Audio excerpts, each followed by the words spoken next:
Hey, hey!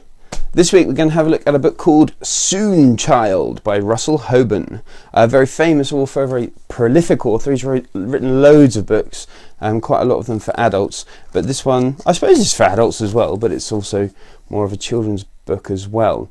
It is a sort of mythical book, I suppose you'd call it, a mythical book for the modern world. So let's have a look at the plot, and then I'll let you know what I thought.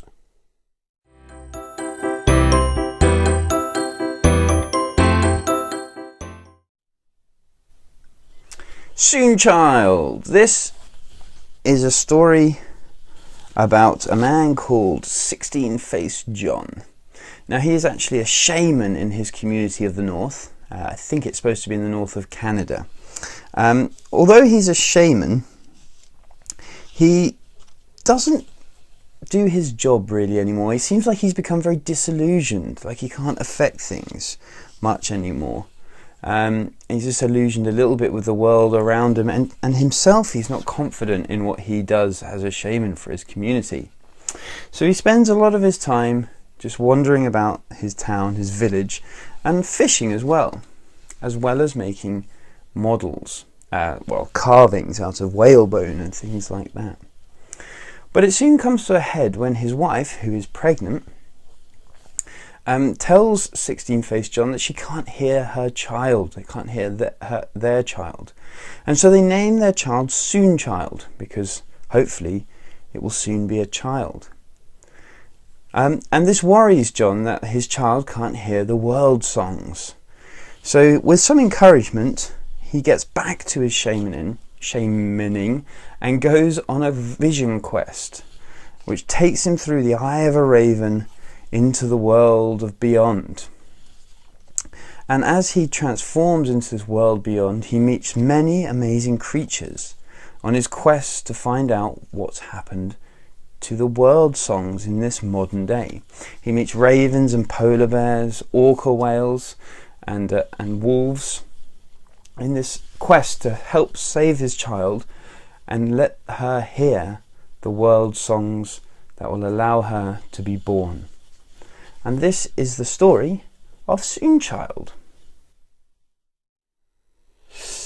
So, Soonchild.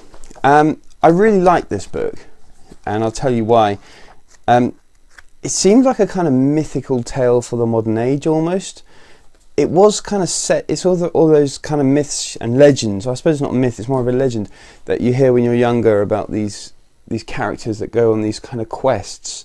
But it's set in the modern world, well, sort of the modern world. It's set in the sort of more remote communities in the north. They don't ever specify which north, but it feels like it's sort of the north of Canada or something like that.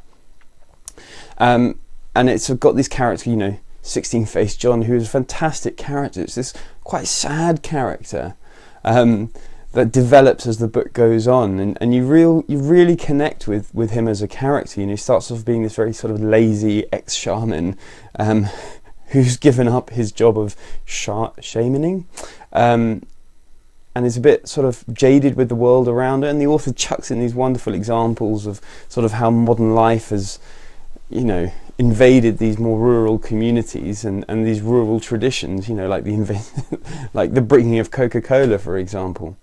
But then when he goes on his vision quest, the book just really picks up this huge vivid imagination, and it's got that wonderful mix of good storytelling with a sort of sense of malice about it as well at certain points, and you feel this sense of fear and terror as John is going through his vision quest. It's also very funny as well in places. It's quite clever humour, but it's also very it's funny as well. Is what I'm trying to say there. So it's got that real nice mix of great storytelling, a bit of drama, a bit of fear, a bit of action, and a bit of humour as well, which is a really good mix to have. And you finish the book feeling like you've gone on that journey with 16-Faced John as well. So I'd highly recommend Soonchild as your next page. So until next time, keep reading and keep having fun. See you later.